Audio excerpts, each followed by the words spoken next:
Now, we're going to have three of our student speakers up now to tell us really what it is the students would actually like in terms of digital technology in their classroom. There's no point in all of us sitting up here and saying, I think this and I think that and I've done this research and you think that that's great. Actually, this is all about them. And this is the student voice that was pointed out to us by Gavin and Keith earlier on. So our first speaker is James Crowley. He's from Star of the Sea National School in Sandymount. He is 12. He's a keen hurler. He loves computers as well. And he also plays football and everything like that. But he had an injury that put him out of action for a couple of months. So instead of going training, what did he do? Well, he said, I'll go to the Science Gallery and I'll attend some of their Coder Dojo workshops. And he attended those and has started programming in Scratch. He absolutely loves it. He's now teaching his teachers how to use Scratch, and he is being one of those revolutionaries in his classroom. So please welcome James Crowley, who's going to tell us really what he wants from digital technology.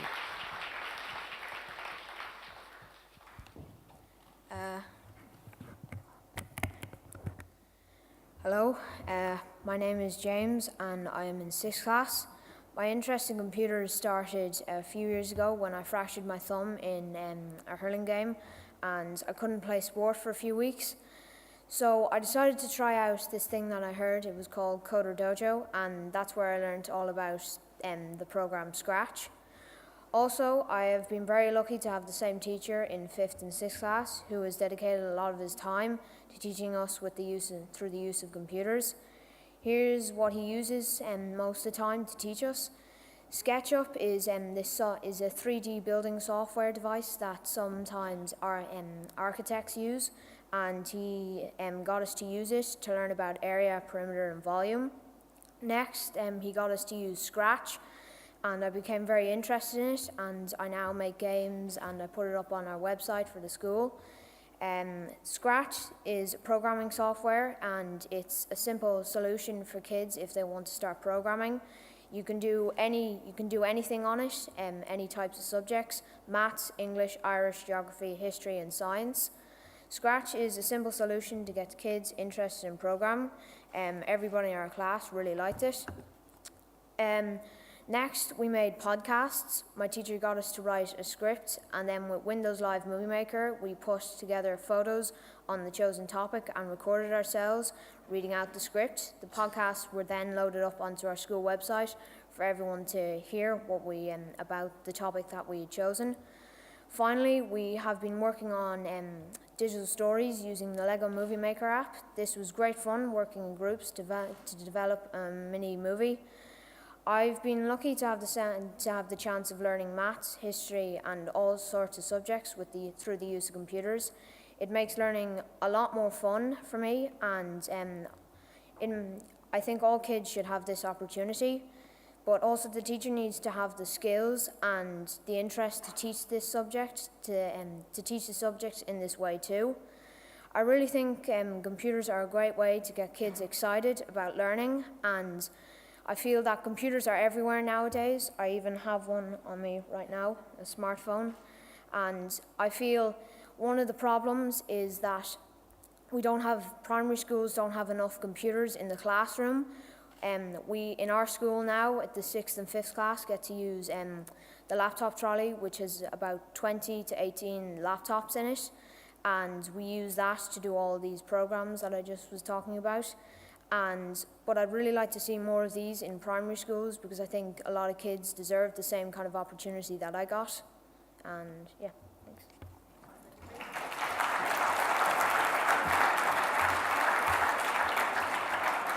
Well done, James. That was absolutely brilliant. And if some of my undergraduates could present as well as you, I'd be delighted with them. Good work. That's fantastic. I think really good points that you've made there as well. You're learning a lot because you're interested in it and it's been made fun. And you also said that you need teachers who are interested in that. And hopefully we'll have more teachers coming out and out with the excited digital learning movement.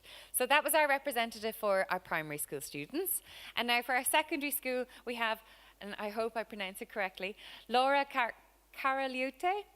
She'll pronounce it right for me now. My apologies. But Laura is a fifth-year student from St. Leo's College in Carlow. She's studying technology, art and home ec for her leaving cert.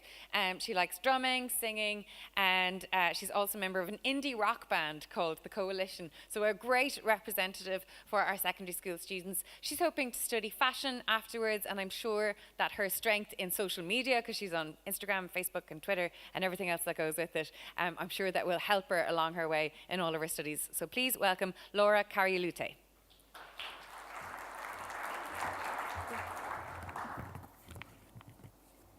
I am a fifth-year student from St. Leo's College. I'm going to start off by discussing what I want to see in digital technology in our schools. And I come from a school that has over 900 girls and around 70 staff members, and I'm a bit disappointed to say that what our staff uses is basically PowerPoint, what they call digital technology. And I don't exactly think we benefit from that. It basically just saves teachers the time of writing on the board and kind of pressures us to take the notes down quicker, and then we just end up losing half of them anyway. I think it would be a bit more beneficial if they start using digital technology by including, like, putting their notes online into websites like Padlet or Edmodo. I think that way we could all access it any time and we know we have the notes safe rather than, going, oh no, I don't know where I left it. It's easy to access all these websites like Padlet and Edmodo, and you can post notes, videos, and you can talk to your teacher through that by asking a question, and then anyone in the class could answer and we could make a discussion, and if anyone has the same problems, we can all solve them together.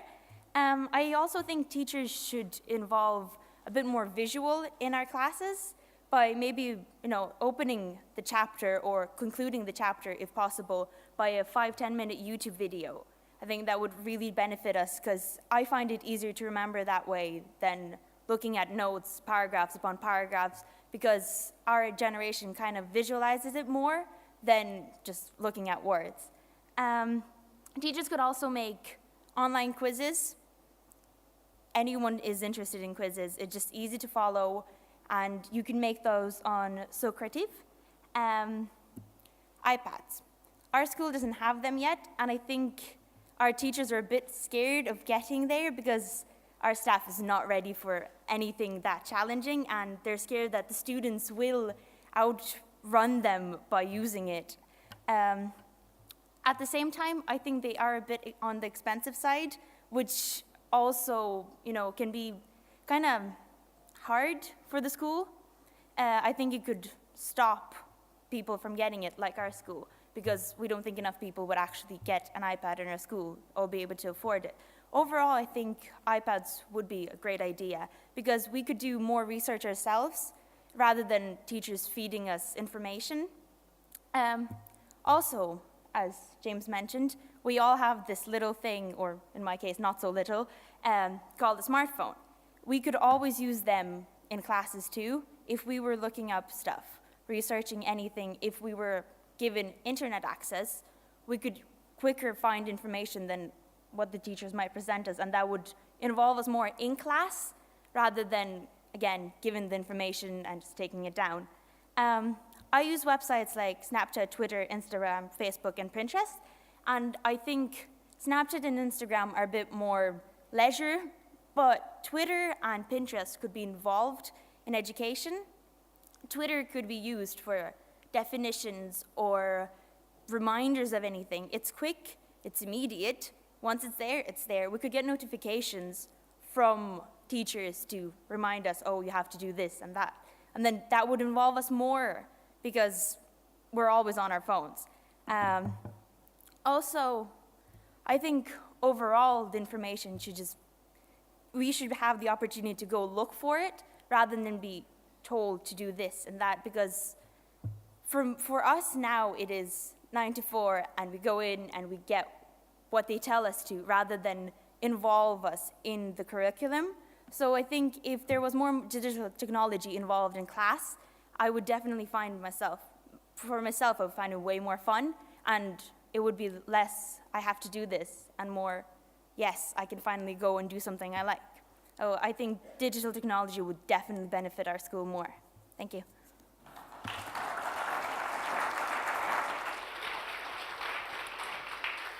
Thank you, Laura, and great points there, which actually reflect the keynote in saying it's actually not about looking up a fact and trying to memorize it. You want to do more. You want to have more learning with it.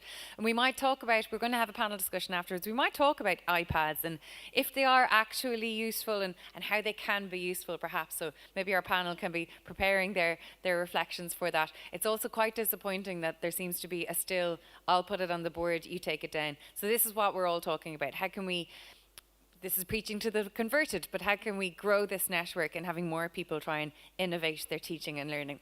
So we've had our primary school, we've had our secondary school representatives, and now we're going to have NaN McCormick, who's representing the third level of education. He's a recent graduate of electronic and electric engineering in NUI Galway. In 2013, he co-founded Colmac Robotics Limited, which provides workshops for students to introduce them into maths and engineering and things like that in an environment outside of school. So I think those workshops are already open for their summer bookings, are they, Niall? I told him I'd get him that plug in. This is the entrepreneurship and innovation that Myrna was talking about earlier. We need to promote that as much as we can with our young people. So NaN McCormick is going to speak to us about his perspective on learning at third level. He's also a member of the Digital Youth Council of Ireland, so he's also able to bring that perspective. So please welcome Niall onto the stage.